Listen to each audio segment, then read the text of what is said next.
Ok, donc dans la suite de cette vidéo sur la double exposition, je vais vous montrer tout de suite comment on va donc modifier le Golden Gate à l'intérieur de cette silhouette-là. La première chose qu'il faut impérativement penser à faire, c'est à délier ici, vous voyez, sur ces deux endroits-là, entre les deux calques, vous avez une petite icône avec une chaîne, avec un chaînon, qu'il faut impérativement cliquer pour maintenant avoir la possibilité de modifier votre image à l'intérieur, enfin la déplacer à l'intérieur du masque. Parce que ce que je veux faire ici, c'est l'agrandir avec CTRL-T et que cet élément-là représente la majeure partie, effectivement, enfin occupe le maximum de place. Donc on pourrait jouer de différentes manières. Est-ce que je vais récupérer plus ou moins de ponts, etc. Enfin, il y a possibilité de faire pas mal de choses. Moi, ce qui m'intéresse, c'est que les deux lignes, on va dire, se croisent. Donc ici, je vais modifier cet élément-là. Peut-être que... Voilà, je vais essayer vraiment d'aller au maximum. Pourquoi pas laisser l'herbe ici? Tout dépend, vous pouvez après jouer sur différentes perspectives, différents points de vue, etc. Bon, par contre, ce qui va se passer ici, c'est que je ne vais pas avoir suffisamment de ciel ici pour aller combler. Donc il faut juste que je rajoute, si je regarde ici, il me manque une petite partie. Je vais repasser à 100%. Deux cas de figure maintenant. Soit vous avez l'icône ici qui représente un objet dynamique, soit vous ne l'avez pas. Si vous ne l'avez pas, vous changez rien du tout. Par contre, si vous l'avez, on va faire un petit clic droit sur le nom ici, American Architecture, et je vais venir pixeliser ce calque-là. Simplement, ce qu'on va faire, vous allez prendre l'outil de sélection, venir sélectionner la partie supérieure, sans toucher vraiment au pont. Simplement, ce qu'on va faire CTRL-T, on va venir étirer. Alors attention, quand vous étirez, si vous êtes sur les nouvelles versions de Photoshop, il faudra maintenir majuscule aussi, pour simplement qu'il n'étire pas cet élément-là d'un point de vue sur l'horizontale. On veut juste que ça s'étire verticalement. Donc il faut impérativement, lorsque vous faites vos CTRL-T, si vous êtes sur une nouvelle version de Photoshop, il ne faut pas que ça s'agrandisse sur les côtés. D'accord? Donc vous maintenez majuscule pour que ça se tire de cette manière-là. Pourquoi? Parce que si vous le faites mal, vous verrez ici un trait. Alors que dans ce cas de figure-là, ce que j'ai fait, j'ai simplement triché un petit peu, j'ai simplement étiré les pixels vers le haut. Maintenant, je peux réactiver mon masque de fusion en maintenant majuscule. Ici, je clique sur la vignette du masque et je me retrouve avec le pont qui utilise toute la silhouette de notre sujet du monsieur au chapeau. Donc, ce qu'il nous reste à faire maintenant, c'est simplement à jouer avec ces éléments de masque pour faire réapparaître progressivement certaines parties de notre sujet. Ce que je vous conseille de faire pour pas faire trop de bêtises, c'est soit utiliser CTRL-J pour dupliquer le calque actif, soit glisser ça et vous rapprocher des calques. Je vais le masquer, j'en ai pas tellement besoin, c'est juste pour vous éviter d'avoir à reprendre le masque ici en dessous. Parce qu'admettons que je fasse trop de bêtises et que je parte comme ça va être très difficile de revenir en arrière. Si je reviens peindre en blanc ici, vous voyez que ça me le rapproche partout, ça me ramène l'image en dessous partout. J'ai perdu complètement mon masque. Alors ça aurait été possible de toute façon de le réappliquer. Je pourrais supprimer le masque de fusion, revenir cliquer soit avec CTRL, soit avec commande sur la vignette du masque et refaire un masque. Ok, c'est peut-être simplement un peu plus long. Ce qu'on peut faire aussi, c'est maintenir la sélection active pour signaler à Photoshop qu'on va travailler en mode isolation, on va travailler juste à l'intérieur de cet élément-là. Okay, ce que ça me permet de faire, c'est que si en fait je me trompe et que je suis en train de peindre en blanc, ça n'a aucune incidence ici. Alors que si j'avais pas de sélection, j'aurais fait réapparaître cet élément. Alors ça peut être un jeu de jouer avec, voilà, de faire des espèces d'éléments de design comme ça, où j'aurais très bien pu créer par exemple des éléments comme des petites bulles ici, mais c'est pas exactement ce que je veux faire ici. Donc je vais rester sur ma ligne de composition, libre à vous après de jouer différemment avec ça. Ce que je vais faire, c'est que maintenant je vais prendre une brush qui va être assez grande, je vais prendre une taille par exemple de, là j'ai pris aux alentours de 1200 pixels, ma dureté va être à 0, je vais venir peindre donc en noir ici près du visage. Okay, donc je me place couleur noire et je vais venir cliquer une fois. Et vous voyez que du coup le visage apparaît à nouveau ici. Donc c'est simplement parce que j'ai masqué la photo du Golden Gate et que en dessous, à cet endroit-là, je me retrouve avec le visage. Ou par-dessus, vous vous rappelez, on avait mis un élément noir et blanc. Mais ça me semble marcher un petit peu mieux. Pourquoi je le mets en noir et blanc? Vous allez voir après qu'on va pouvoir réappliquer en fait un fichier de transformation de couleur par-dessus.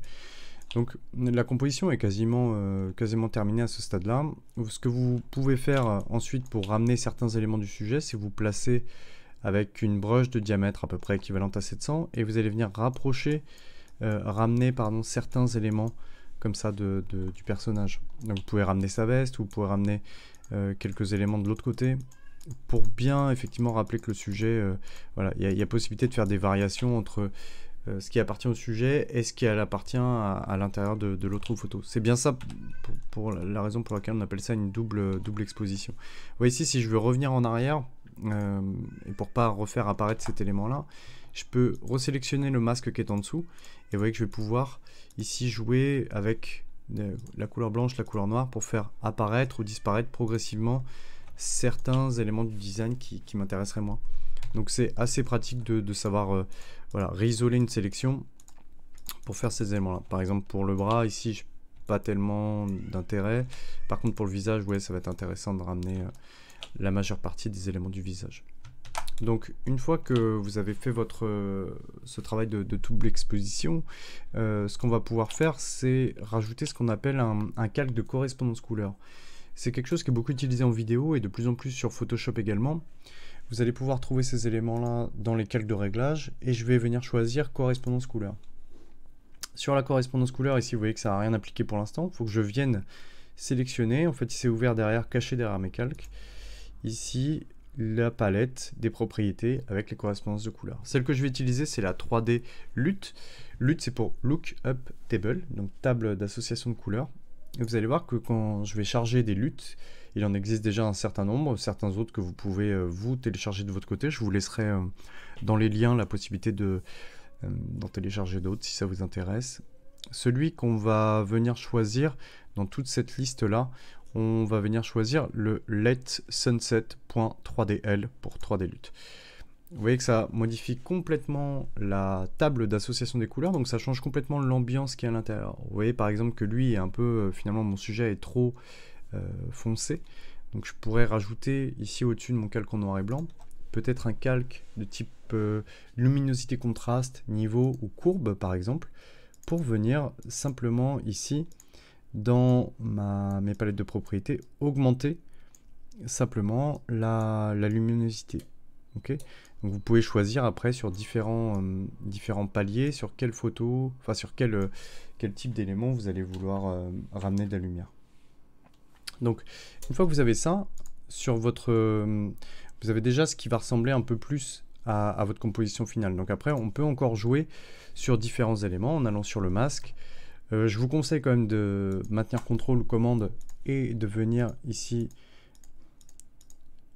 peindre en pouvant rajouter certains éléments du sujet. Okay, ça peut être intéressant d'avoir, même de jouer éventuellement avec une opacité un peu plus faible pour bien ramener les éléments qui vont être de la veste et pas de ceux qui sont sur son buste pour éventuellement faire croire qu'il a un t-shirt à l'effigie du pont et que ce t-shirt viendrait dépasser et après prendre toute la place sur le sujet. Après, il y a beaucoup d'éléments d'histoire qui sont possibles avec ça.